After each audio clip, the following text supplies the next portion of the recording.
In the year 1324, a man walked into Cairo carrying so much gold that he accidentally destroyed the economy of the entire Mediterranean region for over a decade. And this wasn't a conqueror, this wasn't a thief. This was a king on a religious pilgrimage who was so incomprehensibly wealthy that his generosity became an economic weapon. And his name was Mansa Musa, the Lion of Mali, a ruler so rich that historians still struggle to calculate his wealth in modern terms, with estimates ranging from $400 billion to over $600 billion in today's money, making Jeff Bezos look like a street vendor by comparison. But here's what they don't teach you in schools. Musa didn't just carry gold, he carried the fate of nations in his caravan, and by the time he returned home, he had fundamentally altered the balance of power across 3 continents, crashed currencies, created new trade routes, and put a West African empire on the map so dramatically that European cartographers literally started drawing African kings sitting on thrones of gold. Yet for centuries, his story was suppressed, erased, and deliberately forgotten by those who couldn't accept that the richest human being in recorded history was a black African Muslim king who ruled an empire larger than Western Europe. The story begins not in 1324, but decades earlier, in a land that most medieval Europeans didn't even know existed, the Empire of Mali, stretching across what is now Mauritania, Senegal, Gambia, Guinea, Burkina Faso, Mali, Niger, Nigeria, and Chad. An enormous territory of approximately 1.29 million square kilometers, larger than the entire Holy Roman Empire, and at its heart lay the wealthiest gold-producing region in the known world, the Bambouk and Bouré goldfields, which at that time produced nearly half of the world's gold supply, and controlling this meant controlling the lifeblood of medieval economies from London to Cairo to Baghdad. Mansa Musa wasn't born to be emperor, he was a deputy, a trusted administrator serving under his predecessor Mansa Abu Bakr II, a king obsessed with a question that would sound insane to his subjects. What lies across the great ocean, the Atlantic, which stretched endlessly to the west, and Abu Bakr II, convinced that there must be lands beyond, ordered an expedition of 200 ships filled with warriors, merchants, and supplies, sending them into the unknown.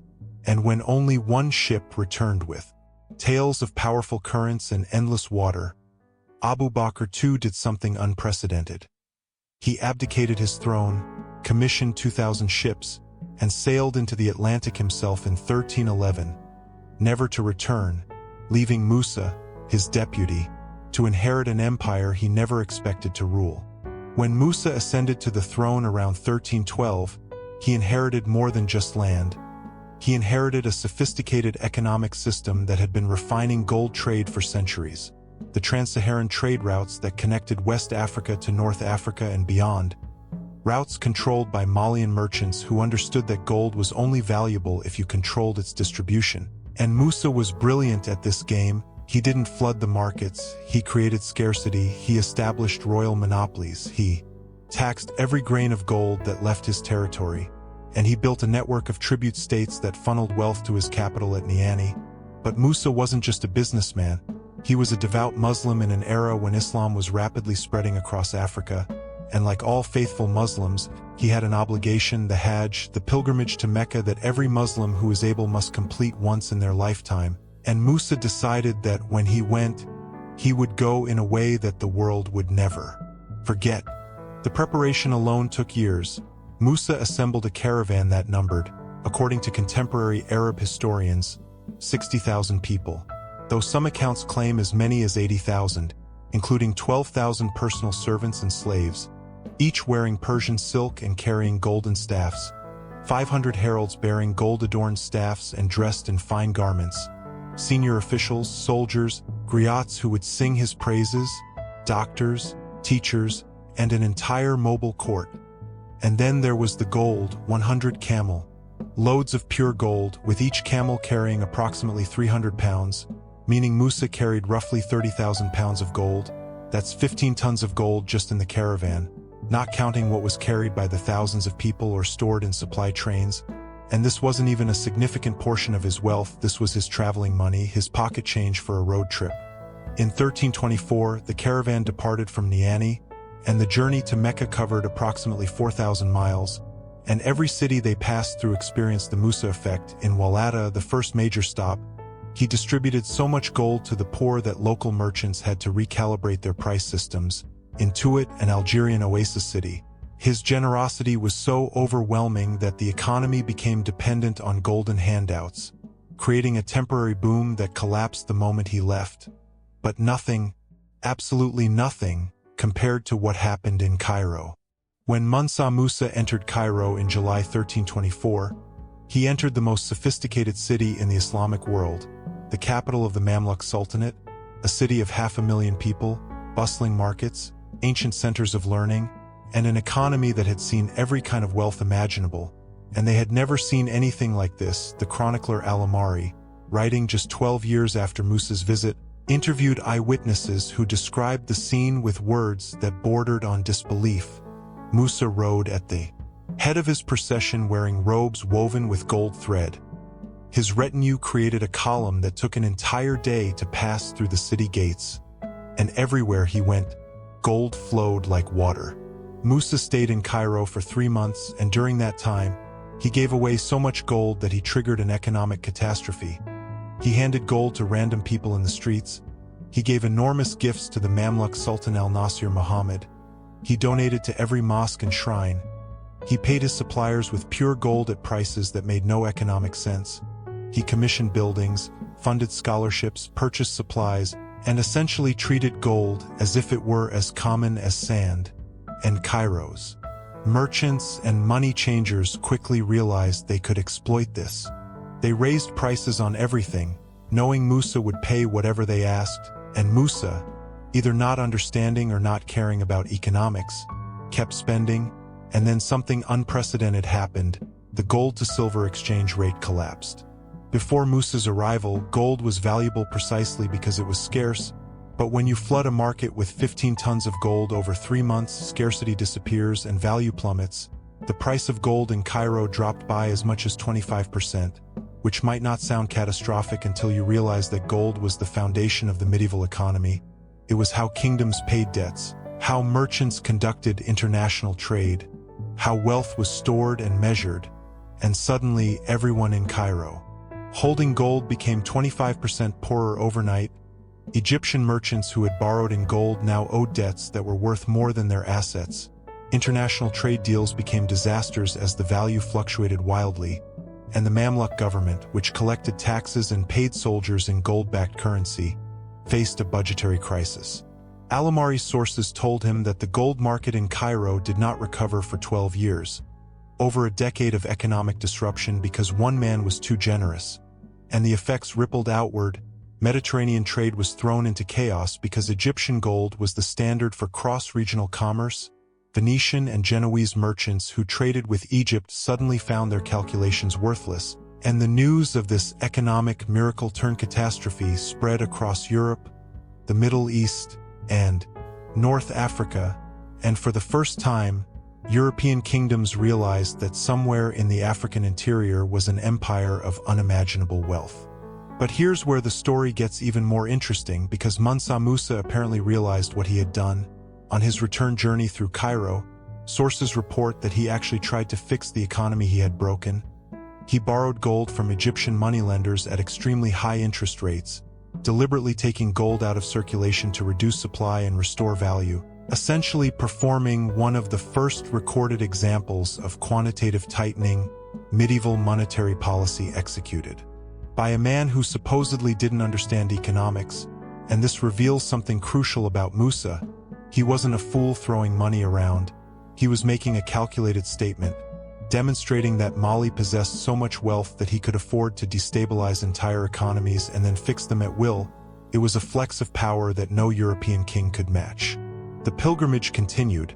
Musa crossed the Sinai, traveled through Arabia, and finally reached Mecca, where he performed the Hajj alongside Muslims from across the world. And even here, his wealth stood out. He funded construction projects, donated to the poor, and met with scholars and religious leaders who were astounded by his devotion and his resources. And it was in Mecca that Musa recruited the man who would transform Mali forever, Abu Ishaq al-Sahili.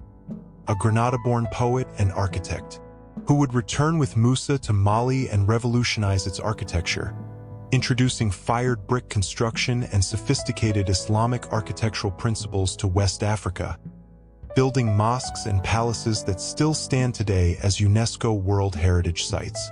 On the return journey, Musa's caravan was even larger, swelled with scholars, architects, teachers, books, and artifacts he had purchased across the Islamic world.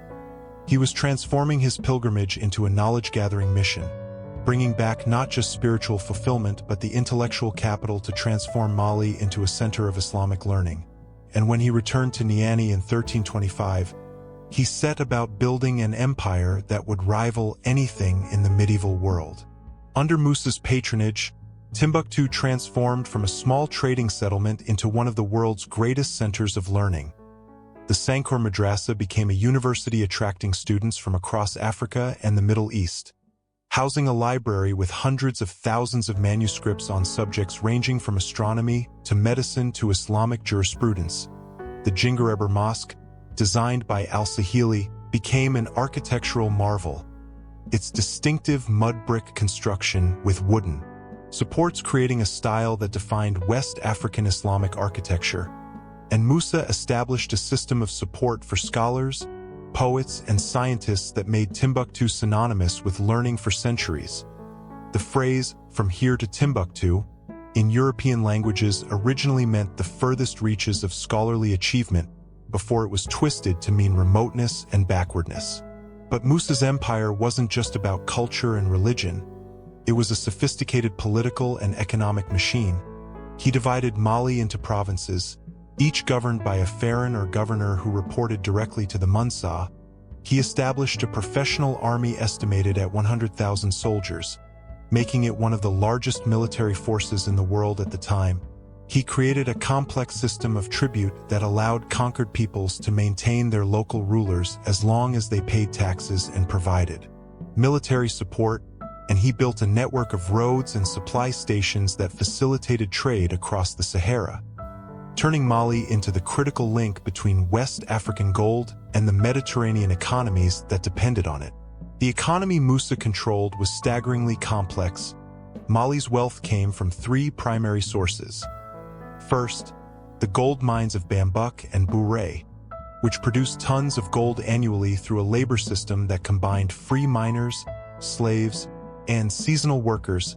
Second, the salt trade from Tagaza in the Sahara, where salt was literally as valuable as gold because it was essential for food preservation and health in tropical climates, creating a system where northern salt was exchanged pound for southern gold. And third, the taxation of trans-Saharan trade routes, where Malian officials collected duties on everything from ivory to slaves to cola nuts flowing between the forest kingdoms of the coast and the Mediterranean world. And here's a crucial detail that explains Musa's incomprehensible wealth.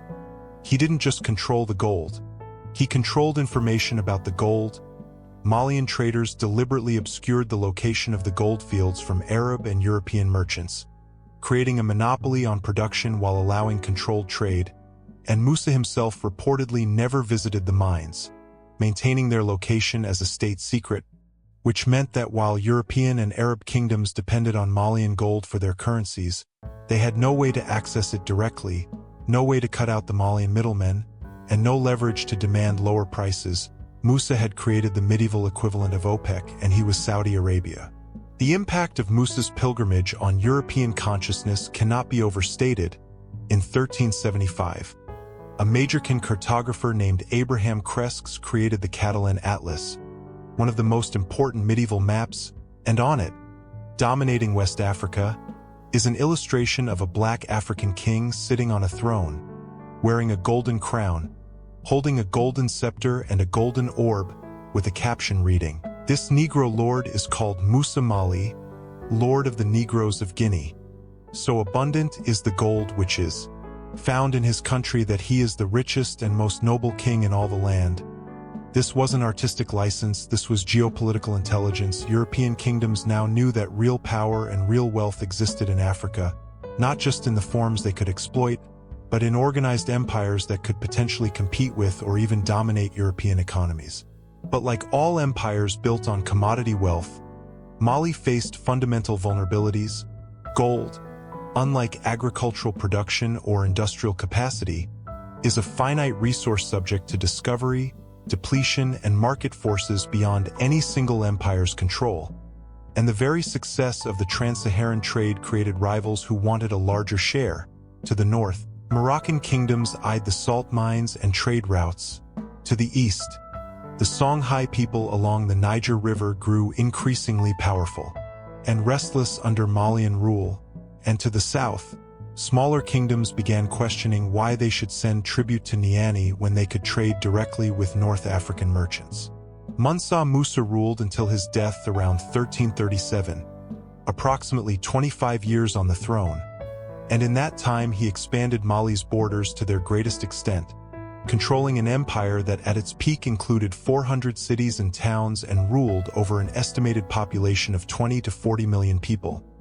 Making it one of the most populous states in the medieval world, he established legal codes based on Islamic law while allowing traditional African customs to continue, creating a hybrid system that maintained social stability across diverse ethnic groups, and he allegedly abolished the practice of ritual killing of servants when a king died, replacing it with symbolic acts, demonstrating a progressive approach to governance that was rare in his era.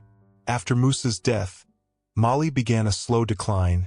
His son Mansa Magan ruled poorly, unable to maintain his father's control over distant provinces. The Songhai people, led by their king in Gao, began asserting independence. Tuareg raiders from the north attacked trade routes, and internal succession disputes weakened central authority. By 1400, Mali had lost control of Timbuktu. By 1464, the Songhai Empire had surpassed Mali as the dominant power in the region, and by 1600, Mali had fragmented into small chiefdoms, never to reclaim its former glory. But here's the question that haunts historians. Why was Mansa Musa's story essentially erased from European and American historical consciousness for centuries? Why do most people graduate from Western schools never having heard of the richest person in human history? And the answer is uncomfortable but necessary. Colonial-era European historians deliberately minimized or dismissed African achievements because they contradicted the racial ideologies used to justify slavery and colonization. If you're trying to argue that Africans are primitive and need European civilization, you can't simultaneously acknowledge that African empires built universities while Europe was in the Dark Ages, that African kings controlled more wealth than all European monarchs combined, and that sophisticated African political systems governed tens of millions of people successfully. The erasure was systematic. European colonial historians claimed that Timbuktu's manuscripts were forgeries or Arab imports. They attributed Malian architectural achievements to mysterious lost white civilizations. They dismissed African oral histories as unreliable mythology while treating European chronicles as fact. And they created a historical narrative where Africa was a blank, primitive continent before European contact, conveniently ignoring empires like Mali, Songhai, Kanem-Bornu, Great Zimbabwe, and dozens of others that were comparable to or exceeded European states in size, wealth, and sophistication. Modern archaeology and historical research have demolished these racist myths. The manuscripts of Timbuktu are real, hundreds of thousands of them, documenting everything from astronomical calculations to mathematical treatises to detailed legal judgments. Carbon dating and architectural analysis confirm that West African civilizations developed sophisticated building techniques independently, and linguistic and genetic evidence traces the continuity of African societies across millennia. Without any need for mysterious outside civilizations, Mansa Musa was exactly what the medieval sources said he was: an African king of incomprehensible wealth ruling a vast empire. But let's return to the gold that crashed economies, because there's a deeper economic lesson here about commodity wealth and its limitations. Mansa Musa's wealth was real, his power was real, but it was fundamentally dependent on European and Middle Eastern demand for gold, which meant that his economy was vulnerable to changes he couldn't control.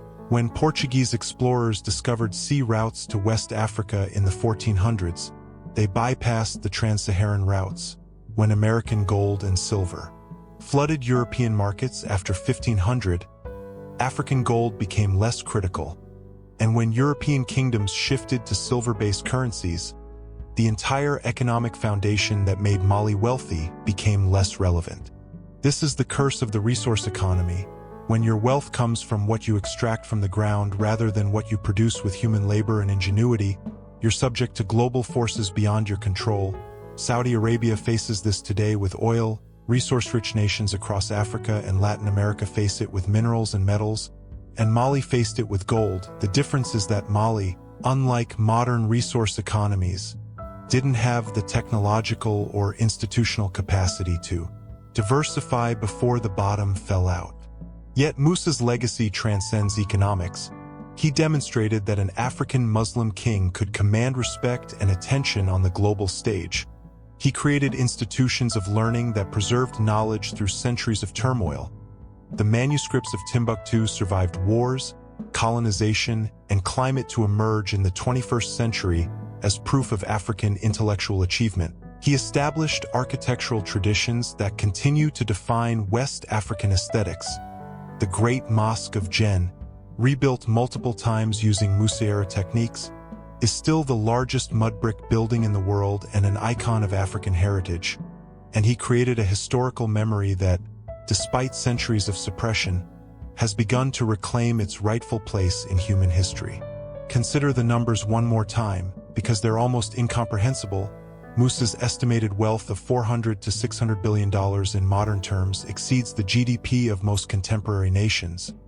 His single pilgrimage carried more gold than most medieval kingdoms possessed in their entire treasuries. He ruled an empire of 20 to 40 million people when England's population was barely 4 million. He commanded an army of 100,000 when most European kings struggled to field 10,000, and he governed a territory of 1.29 million square kilometers, larger than the entire European Union today. The story of Mansa Musa is ultimately a story about power, perspective, and memory. It's about how power can be measured not just in military might but in economic influence, how one man's generosity can reshape international markets, and how the ability to project wealth becomes a form of soft power that transcends borders and cultures. It's about perspective because it forces us to reconsider what we think we know about medieval history, to acknowledge that while Europe was experiencing the late Middle Ages with its feudal fragmentation and limited trade, Africa had empires that were wealthier, larger, and in some ways more sophisticated. And it's about memory because the systematic erasure and gradual recovery of Musa's story illustrates how history is written by those in power and rewritten by those seeking truth. When Musa walked into Cairo in 1324, he didn't just crash an economy. He announced to the medieval world that power and wealth existed in places they hadn't imagined, that an African Muslim king could command resources that dwarfed European treasuries, and that the continent they thought was primitive and waiting to be civilized had already built empires that rivaled anything in Europe or Asia, and for centuries, that message was too dangerous to allow into mainstream historical consciousness, because it contradicted everything that colonial powers needed people to believe about Africa and Africans. Today, as historians piece together the true scope of medieval African civilizations, Mansa Musa emerges not as an anomaly but as an example of a broader historical reality, that Africa has always been home to complex societies, sophisticated economies, and powerful states, that the slave trade and colonization didn't civilize Africa but rather destroyed civilizations that had flourished for centuries, and that recovering these stories isn't just about historical accuracy, it's about correcting a fundamental distortion in how we understand human achievement and potential. The gold that Mansa Musa carried to Mecca was more than wealth. It was a statement, a challenge, and ultimately, a revelation that the world was far larger, more diverse, and more complex than medieval Europeans imagined. And when that gold crashed the economy of Cairo, it sent shockwaves that rippled across continents and down through centuries, forcing a reckoning with the reality that power, wealth, and civilization were never the exclusive domain of Europe, and that one African king on one Religious pilgrimage, carrying an incomprehensible fortune, could reshape the economic landscape of the medieval world simply by being generous. And perhaps that's the most important lesson of all, that Mansa Musa's story isn't just about wealth, it's about how wealth is used, and how the use of wealth reveals character, values, and vision, and in Musa's case, it revealed a king who saw gold not as an end in itself but as a means to spread faith, support learning, demonstrate power, and connect his empire to the wider Islamic world, even if it meant accidentally destroying economies along the way. Mansa Musa's story reveals something profound about the nature of power and how wealth alone cannot sustain an empire without the institutions to support it. But to understand why Mali rose to such incredible heights and why it eventually fell, we need to go deeper into the systems that made this wealth possible, the people who extracted it from the earth, the merchants who moved it across deserts, and the political structures that held together an empire spanning dozens of ethnic groups, languages, and traditions across a territory so vast that a message from one end could take months to reach the other. Let's start with the gold itself, because gold doesn't simply appear in royal treasuries. It must be found, extracted, processed, and transported, and in medieval West Africa, this process involved thousands of people working in conditions that ranged from relatively free labor to outright slavery, creating a complex social hierarchy built entirely around this precious metal. The primary gold fields of Mali were located in Bambuk, between the Senegal and Falim rivers, and in Bouré, near the upper Niger River, regions that had been producing gold since ancient times, long before Islam arrived in West Africa, and the mining techniques used there were surprisingly sophisticated for the era. Miners dug vertical shafts as deep as 30 meters into the earth.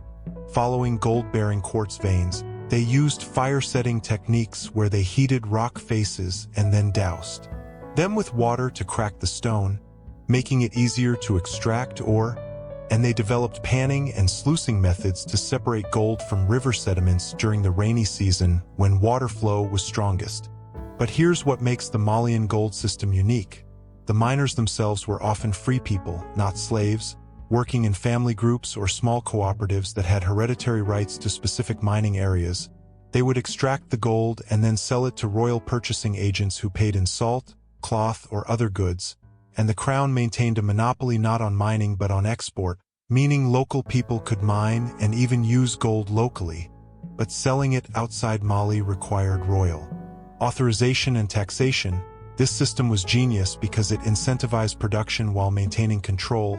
Miners had reason to work hard because they benefited directly, but the king controlled the flow of gold to international markets, managing supply and therefore price. The role of salt in this economy cannot be overstated, because in tropical West Africa, salt was a biological necessity. Humans need salt to survive, especially in hot climates where sweating depletes sodium, but the forest and savanna regions of West Africa had almost no natural salt deposits. All salt had to be imported from the Sahara, specifically from places like Tagaza, a desolate mining town in the middle of the desert where everything, including the buildings themselves, was made of salt blocks, and the people who worked there, mostly slaves, lived in conditions so harsh that many died within years, cutting massive salt blocks from underground deposits, loading them onto camels and sending them south in caravans that could number thousands of animals.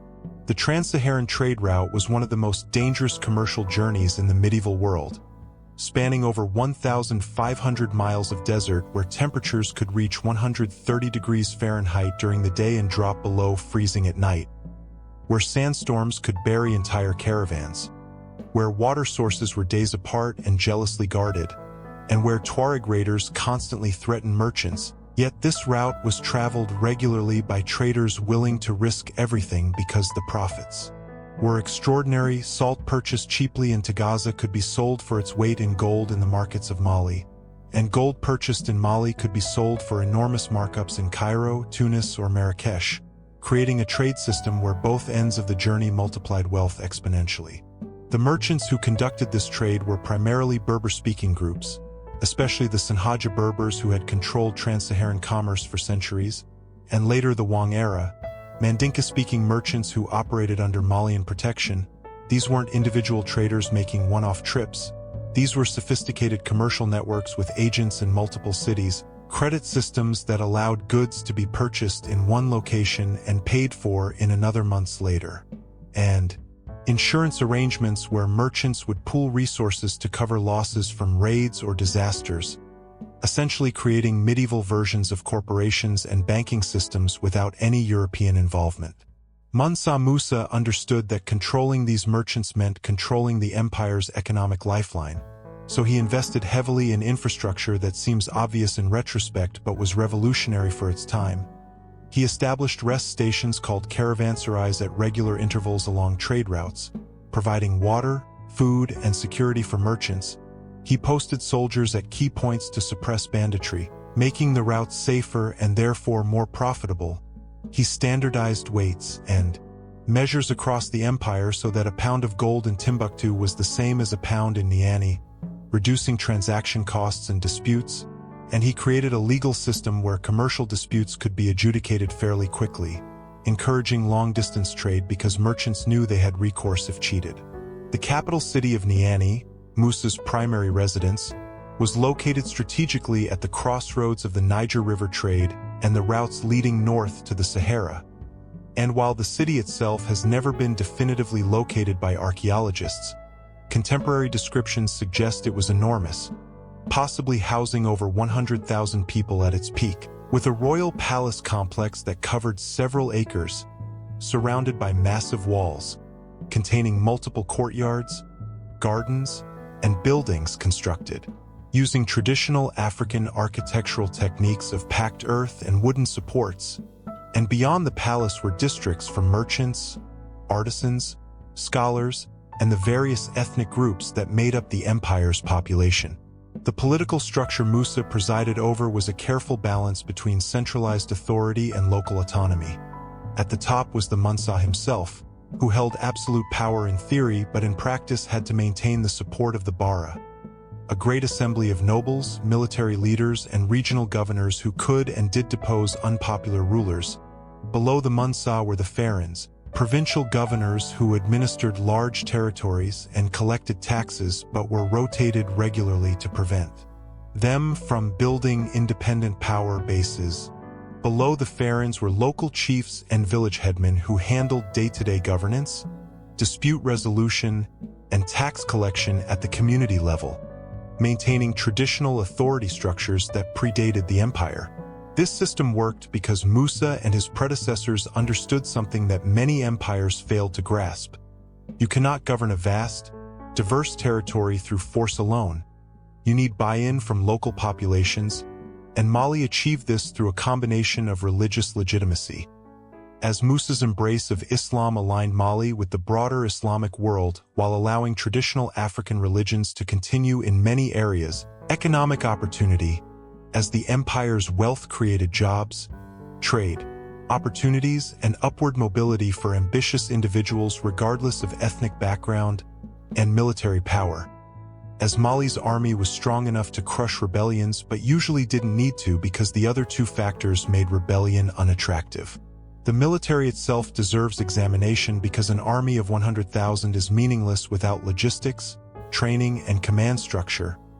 Mali's forces were organized into cavalry and infantry units, with the cavalry forming the elite corps, mounted on horses imported from North Africa at enormous expense because horses didn't breed well in the tsetse fly-infested regions of West Africa, meaning each cavalry horse represented a significant investment that only wealthy warriors could afford. The infantry consisted of spearmen, archers, and specialized units armed with javelins and short swords, drawn from across the empire, with each province required to provide a certain number of soldiers as part of their tribute obligations, creating a diverse force that nevertheless fought under unified command. Military campaigns under Musa expanded Mali's borders significantly. He conquered Gao, the Songhai capital, around 1325, shortly after returning from his pilgrimage, bringing the powerful Songhai people under Malian control and gaining access to the Niger River trade routes they dominated. He extended Malian authority into the salt-producing regions of the Sahara, securing direct control over this critical resource. and he pushed Mali's borders south into the gold-producing forest regions, cutting out middlemen and increasing royal revenues. But these weren't simple military conquests. They were carefully planned campaigns that combined military force with diplomacy, economic incentives, and strategic marriages that tied conquered elites to the Malian royal family. Education and intellectual life under Musa transformed Mali from a wealthy empire into a civilization that contributed to human knowledge.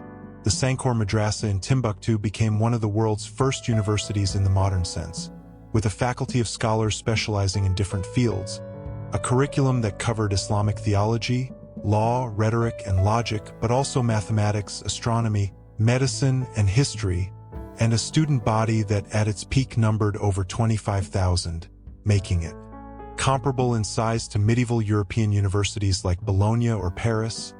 And the standards were rigorous. Students spent years mastering Arabic, memorizing the Quran, and studying the commentaries and legal traditions before moving on to advanced subjects.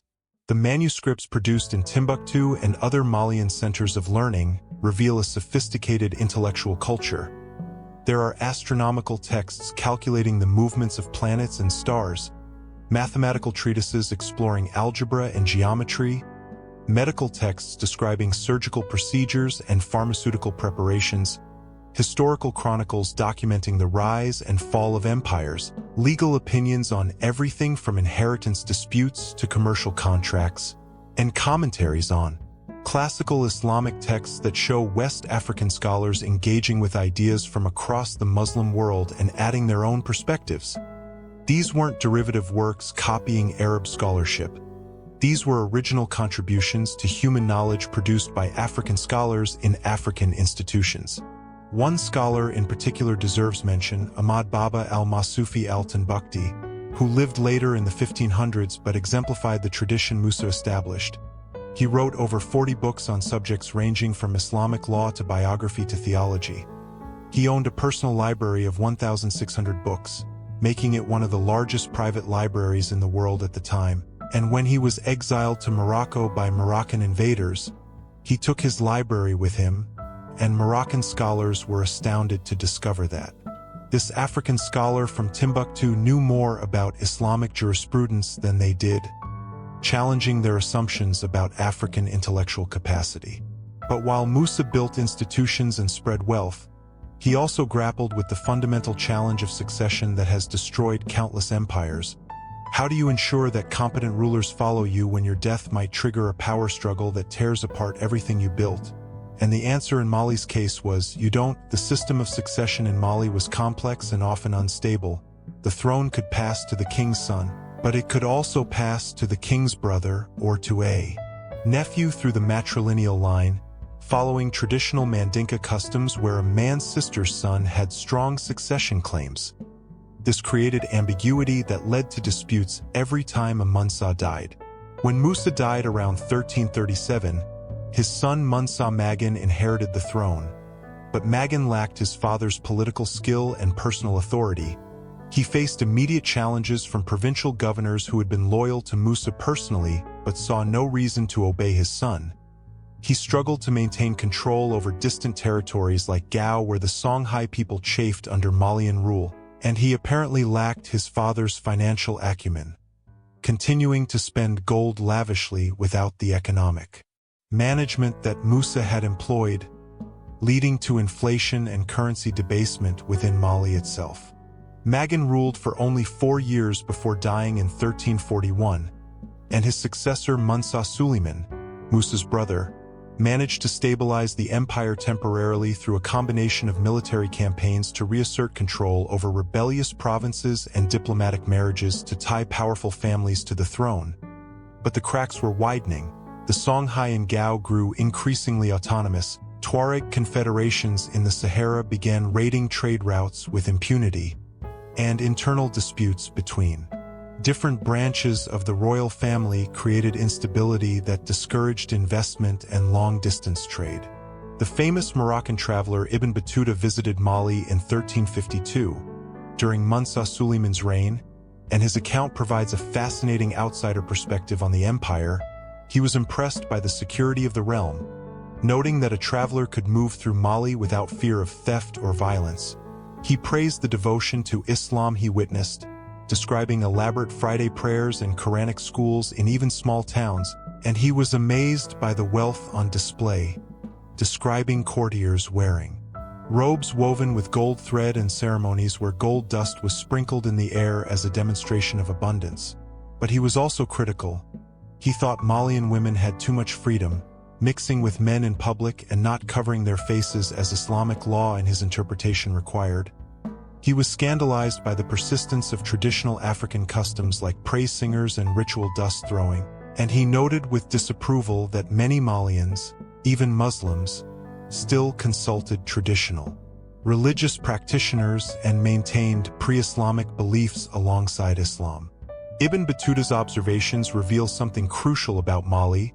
It was a hybrid civilization, blending Islam with African traditions, combining centralized imperial authority with local autonomy, mixing Arab and Berber commercial practices with indigenous economic systems. And this hybridity was both a strength and a weakness. It was a strength because it allowed diverse groups to find a place within the empire, making it stable and prosperous. But it was a weakness because it created ambiguity about identity, authority, and legitimacy that could be exploited during times of crisis. The empire's economic foundation also had vulnerabilities that became apparent over time. Dependence on gold meant Mali's prosperity was tied to European and Middle Eastern demand for gold, which meant changes in distant economies could devastate Mali without any Malian agency. The trans-Saharan trade was vulnerable to political changes in North Africa, as new kingdoms rose and fell, controlling or disrupting the northern terminus of the routes, and the labor-intensive nature of gold mining meant production could drop rapidly if political instability made mining regions unsafe or if epidemic disease reduced the workforce. Indeed, the 14th century saw the Black Death sweep across Africa as well as Europe and Asia, and while its impact on West Africa is less documented than its European devastation, it certainly disrupted trade networks, killed merchants and scholars, and may have reduced the population significantly in some regions, creating labor shortages that affected both gold production and agricultural output, the very routes that made Mali wealthy. Connecting it to the Mediterranean world also exposed it to pandemic disease that knew no borders. By the early 1400s, Mali's control over its eastern territories had weakened significantly. The Songhai people under their king Sani Ali began actively rebelling, conducting raids into Malian territory and disrupting trade along the Niger River. The Tuareg, desert nomads who had sometimes paid tribute to Mali and sometimes raided its caravans, began asserting control over key cities including Timbuktu, which they captured in 1433, holding it for decades and extracting tribute from the scholars and merchants who made the city valuable. And new powers emerged to the south and west. Kingdoms like the Wolof Empire in Senegal and various Akan states in modern Ghana began conducting their own trade with European merchants who were just beginning to establish coastal trading posts. The arrival of Portuguese explorers along the West African coast in the mid-1400s fundamentally changed the economic geography that had made Mali powerful. Suddenly, gold could be shipped directly from coastal regions to Europe without the expensive, dangerous trans-Saharan journey. European merchants established trading posts at Elmina in modern Ghana and other locations, offering manufactured goods in exchange for gold, ivory, and increasingly, slaves, and the coastal kingdoms that controlled access to these resources became wealthy and powerful, while interior empires like Mali found their monopoly on gold trade broken. The Atlantic slave trade, which began in the 1400s and exploded in scale in the following centuries, had complex effects on West African societies. Initially, it was relatively small-scale, with a few thousand enslaved people per year being shipped to Europe and later to American colonies. But it created powerful economic incentives for coastal kingdoms to raid interior regions for captives, destabilizing societies and creating a vicious cycle where the need to defend against slave raids required weapons that could only be purchased by selling slaves, and kingdoms that refused to participate in the slave trade found themselves vulnerable to neighbors who did. Mali was never a major participant in the Atlantic slave trade, partly because it was geographically isolated from the coast by other kingdoms, and partly because by the time the trade reached massive scale in the 1600s and 1700s, Mali had fragmented into small chiefdoms with no capacity to conduct large-scale military operations, but the indirect effects were devastating as trade routes shifted to the coast, as political instability spread from slave raiding in neighboring regions, and as the economic foundation of the trans-Saharan gold trade collapsed. Mali lost the revenues that had sustained it, and without those revenues it couldn't pay the armies that held the empire together, couldn't fund the infrastructure that facilitated trade, and couldn't maintain the patronage networks that bought loyalty from provincial governors. The final blow came from an unexpected direction. In 1591, the Moroccan Sultan Ahmad al-Mansur, seeking to control the West African gold trade, sent an army of 4,000 men equipped with firearms across the Sahara to conquer the Songhai Empire, which by then had replaced Mali as the dominant power in the region. The Battle of Tondabai was a massacre. Songhai's massive army, estimated at 40,000 men but armed primarily with traditional weapons, was destroyed by Moroccan musketeers. Gunpowder had arrived in West Africa with devastating effect, and the era of traditional West African military dominance was over. The Moroccan invasion didn't directly affect what remained of Mali, which by then controlled only a small territory around its original homeland, but it shattered the political order of the entire region. The Songhai Empire collapsed into warring factions. Morocco tried to establish control but found the territory too large and the resistance too fierce, eventually settling for occupying key cities like Timbuktu and extracting what tribute they could. And the resulting chaos devastated trade, destroyed political institutions, and scattered the scholarly communities that had made cities like Timbuktu centers of learning. The manuscripts, those hundreds of thousands of documents that represented centuries of African scholarship, faced destruction during this period. Many were lost to fire, warfare, and neglect, but many more were saved by families who hid them in trunks, buried them in the desert, or smuggled them to remote villages, preserving them through centuries of colonization. And these families, often descendants of the original scholars, maintained their ancestors' libraries even when they no longer had the resources to study or add to them, creating a chain of preservation that lasted until the late 20th century, when scholars began to rediscover and catalog these treasures. European colonization of West Africa in the late 1800s completed Mali's erasure from historical consciousness. The French conquered what remained of the Malian kingdoms, incorporated them into French West Africa, and imposed a historical narrative that denied African agency and achievement. French administrators and historians claimed that any sophisticated structures they found must have been built by Arabs or mysterious lost white civilizations. They dismissed oral traditions as unreliable mythology, and they created an educational system that taught African children that they had no history worth studying before European contact. This wasn't accidental ignorance, it was deliberate policy, because if you're trying to justify colonizing a continent and extracting its resources, you can't simultaneously acknowledge that African civilizations had built empires, universities, and trade networks that functioned successfully for centuries. You need Africans to believe they were primitive and needed European civilization. And you need Europeans to believe that colonization was a civilizing mission rather than exploitation. So, African history had to be erased, minimized, or attributed to non-African sources.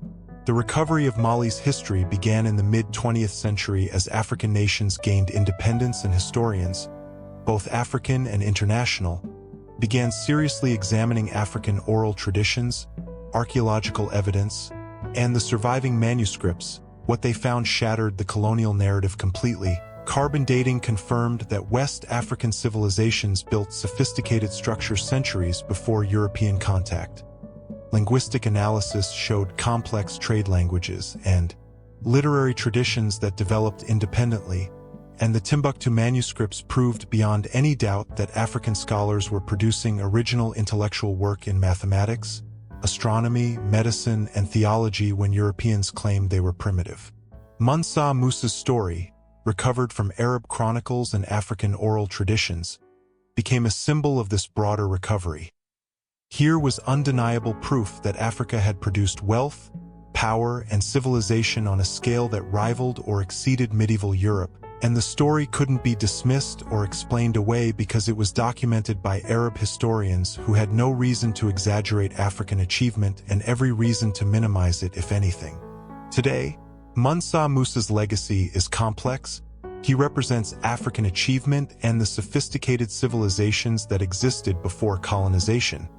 His story has been embraced by Afrocentric movements seeking to restore pride in African history, but he also represents the limitations of commodity-based wealth, the dangers of economic dependence on external demand, and the challenge of building institutions that outlast individual leaders.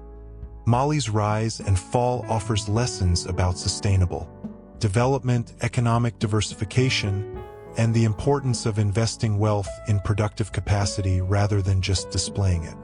The modern Republic of Mali, which gained independence from France in 1960, struggles with many of the same challenges that faced the ancient empire: how to build a diverse economy not dependent on commodity exports, how to maintain security and stability across a large, ethnically diverse territory, and how to preserve cultural heritage while engaging with the modern world. Gold is still mined in Mali, and it's still a major export, but now the mining is done by multinational corporations. The profits flow to foreign investors and a small local elite, and the majority of Malians live in poverty, seeing little benefit from the gold beneath their feet. The manuscripts of Timbuktu face new threats in the 21st century. During Mali's 2012 civil war, Islamic extremists occupied Timbuktu and began destroying manuscripts they considered un-Islamic, viewing them as idolatrous or heretical, and once again, ordinary Malians risked their lives to save these documents, smuggling them out of the city in trunks and crates, hiding them in villages, even burying them in the desert until the fighting ended, repeating the actions of their ancestors who had preserved these manuscripts through previous upheavals. There's something deeply moving about this continuity, about families maintaining libraries for generations, about communities valuing knowledge even in the midst of poverty and conflict, and about the determination to preserve a heritage that the world tried to erase. These manuscripts aren't just historical curiosities. They're proof of human achievement, evidence of what African civilizations accomplished, and a rebuke to everyone who claimed Africa had no history. The economic lessons of Mansa Musa's gold remain relevant. We live in a world where commodity-dependent economies still struggle with the same vulnerabilities Mali faced, where oil-rich nations experience the resource curse, seeing little benefit from their natural wealth while suffering political instability, corruption, and economic volatility, where mining communities watch as resources are extracted and exported while they remain impoverished, and where the debate continues about whether natural resources are a blessing or a curse for development. Musa's story suggests that resources alone determine nothing. What matters is how they're governed, whether the wealth they generate is invested in productive capacity, human capital, and institutions, or simply consumed and displayed, whether a society can maintain control over its resources and their distribution or becomes dependent on external demand and vulnerable to market forces, and whether leadership can build systems that outlast individuals or whether everything depends on the genius of a single ruler. In the end, Mansa Musa was both a success and a failure. A success because he elevated Mali to unprecedented heights, made it known across 3 continents, built institutions that preserved knowledge for centuries, and demonstrated that African civilization could equal anything in the medieval world. But a failure because the empire he built didn't survive long after his death, because the wealth he displayed didn't translate into sustainable development, and because the very spectacle that made him famous, that pilgrimage with tons of gold, represented a form of power that was ultimately fleeting, dependent on markets and resources he couldn't control. But perhaps that's too harsh a judgment. Perhaps we should measure Musa's achievement not by the empire's eventual fall, which was inevitable given the forces arrayed against it, but by what he created in his time, the libraries that preserved knowledge, the mosques that still stand, the traditions of learning that survived centuries of suppression, and the story itself, which despite everything, despite colonization and erasure and deliberate forgetting, has survived to inspire new generations. With proof that African achievement is real, ancient, and worthy of celebration, and if that's his legacy, if the memory of the king who crashed economies with his generosity endures as a reminder of what Africa was and could be again, then perhaps Mansa Musa succeeded in ways he never imagined. The question of what Mali could have become if history had taken a different path haunts scholars and invites speculation that reveals as much about our present concerns as about the past. Imagine if the Portuguese had never found the sea route around Africa. If the trans-Saharan trade had remained the only viable connection between West Africa and the Mediterranean world, would Mali have maintained its monopoly on gold, continued to accumulate wealth, and perhaps developed the technological and institutional capacity to compete with European powers on equal terms? Or was the empire's decline inevitable regardless of external factors, doomed by internal contradictions, succession crises, and the fundamental limits of pre-industrial commodity economies? These questions matter because they force us to confront assumptions about historical inevitability, the idea that Europe was destined to dominate the world, that colonization was somehow natural or unavoidable, and that African societies were inherently unable to compete with European technology and organization. But the reality is far more complex and contingent. There were moments when different choices, different circumstances, or different timing could have produced radically different outcomes, and understanding these possibilities helps us see that the world we inherited wasn't inevitable, but rather the result of specific historical processes that could have unfolded differently. Consider the technology gap that eventually allowed European powers to colonize Africa.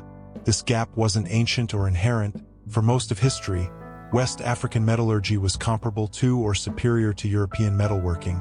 West African iron production using sophisticated bloomery furnaces produced high-quality iron that was traded across the Sahara, and West African bronze casting, particularly in Benin and Ife, created artwork of such sophistication that Europeans initially refused to believe Africans had made it, assuming it must be from some lost classical civilization. So the technological advantage Europe enjoyed by the 1800s was recent, emerging from specific developments like gunpowder weapons, ocean-going ships, and industrial manufacturing that occurred in Europe between roughly 1400 and 1800. And the question is whether African societies could have developed or adopted these technologies if circumstances had been different. Gunpowder is particularly interesting because it wasn't a European invention. It came from China, spread to the Islamic world, and reached Europe, so there's no inherent reason West African societies couldn't have acquired and developed gunpowder technology if they'd had access and incentive. Indeed, by the 1600s, West African kingdoms were purchasing firearms from European traders and incorporating them into their armies, and some kingdoms became quite proficient with firearms, using them effectively in warfare and even developing local gunsmiths who could repair and modify imported weapons. But they remained dependent on imports for the weapons themselves and especially for gunpowder, which required saltpeter that wasn't readily available in West Africa, and this dependence gave European traders enormous leverage, allowing them to manipulate African politics by controlling the weapons supply. The story of ocean-going ships is similar. West African societies had sophisticated riverine and coastal navigation, with canoes and boats that could travel hundreds of miles along rivers and coasts, but they never developed the large, ocean-going vessels that Europeans used to dominate global trade, and the reasons for this are complex. Partly it was environmental. The West African coast has a strong surf and few natural harbors, making it difficult to develop large ports and ships. Partly it was economic. River transport adequately served the needs of trans-Saharan trade, so there was less incentive to develop ocean shipping, and partly it was simply historical contingency, the specific circumstances that led to European maritime development, including Mediterranean naval traditions, competition between European powers, and the search for alternative routes to Asian spices, didn't exist in West Africa. But imagine if Mansa Musa, during his pilgrimage, had not only recruited architects and scholars but also shipbuilders and navigators. if he had commissioned a maritime expedition along the African coast, exploring southward or even westward into the Atlantic. This isn't entirely fanciful because his predecessor Mansa Musa too allegedly attempted exactly this, sending 2,000 ships into the Atlantic. And while that expedition was lost, what if it had succeeded? What if West African navigators had discovered maritime routes to other continents, established trade networks that didn't depend on Saharan caravans, and developed the naval capacity to defend those routes? The course of African history could have been radically different, with West African empires establishing colonies rather than being colonized, or at minimum, having the naval power to negotiate with European traders as equals rather than being militarily dominated. The intellectual and scientific traditions Musa established in Timbuktu also suggest unrealized potential. The scholars working in Sankore and other West African centers of learning were engaging with the same bodies of knowledge as their counterparts in Cairo, Baghdad, and Cordoba, studying the same mathematical texts, the same astronomical observations, the same medical theories, and making their own contributions, but they were geographically isolated from the scientific revolution that began in Europe in the 1500s and 1600s. They didn't have access to the new instruments like telescopes and microscopes, the new mathematical techniques like calculus, or the new experimental methods that transformed European science, not because they were intellectually incapable, but simply because of geographic and political isolation. One fascinating manuscript from Timbuktu, dated to the 1500s, contains astronomical observations and calculations that show West African scholars were independently developing sophisticated mathematical techniques for predicting planetary movements, working in the Islamic astronomical tradition but adding their own innovations. And this raises the question of what West African scholars could have achieved if they'd had access to the same instruments and international exchange of ideas that European scientists enjoyed. If Timbuktu scholars had been able to communicate regularly with colleagues in Istanbul, Isfahan, and Venice, sharing observations, debating theories, and building on each other's work the way European scientists did. The economic structures of Mali also contained unrealized potential for industrialization and development. The gold mining operations, while sophisticated for their time, remained labor-intensive and small-scale, but they didn't have to stay that way. The water management techniques used in alluvial gold mining could have been scaled up with more advanced engineering. The smelting operations could have been improved with better furnace designs, and the whole industry could have been organized more efficiently with investment in infrastructure and technology, and this wasn't beyond medieval capabilities.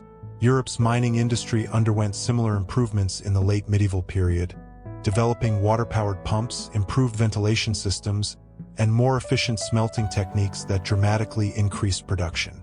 Mali had the capital to invest in such improvements. Mansa Musa's fortune alone could have funded extensive mining infrastructure, built roads and canals to facilitate transport, established research centers to improve techniques, and created an industrial base that would have transformed the economy from commodity extraction to manufacturing. But this didn't happen, partly because the political structure didn't incentivize such investments. When wealth flowed to the king and the nobility, through taxation rather than through improving productivity, there was less reason to innovate, and partly because the international demand was for raw gold, not manufactured goods. So Mali's economic role was to extract and export gold, not to develop industries that would have provided more sustainable wealth. The agricultural foundations of Mali's economy also had potential that was never fully realized. The Niger River and its tributaries provided water for irrigation. The soils in many regions were fertile, and the climate allowed multiple growing seasons per year. But agricultural productivity remained relatively low, constrained by traditional farming methods, limited tools, and a lack of investment in irrigation infrastructure. And this meant that Mali's population, while large, could never reach the densities that supported urbanization and industrial development in other regions. China, for example, achieved remarkable population densities and urban development partly because of intensive rice agriculture that produced surplus food, freeing people to work in cities as artisans, merchants, and scholars. And while West Africa's agricultural conditions were different, there was potential for improvement that could have supported larger, more productive urban centers. The social structures of Mali also contained both progressive elements and limitations that shaped its development. On the progressive side, Mali's society was relatively fluid, with opportunities for talented individuals to rise regardless of ethnic background.